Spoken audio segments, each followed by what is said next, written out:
All right, and we're back, folks, with the Villanova Winter Olympics. Our next event is going to be a sneeze-off, pitting two competitors against one another to see who can say bless you to a sneezing human the fastest. As a school with a long-standing tradition of valuing courteous civilities over social consciousness and empathy, it will be a well-watched event, to be sure.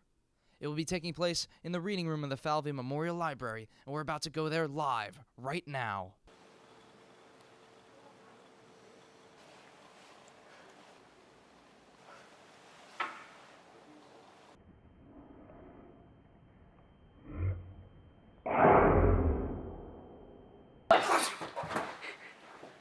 Thank you.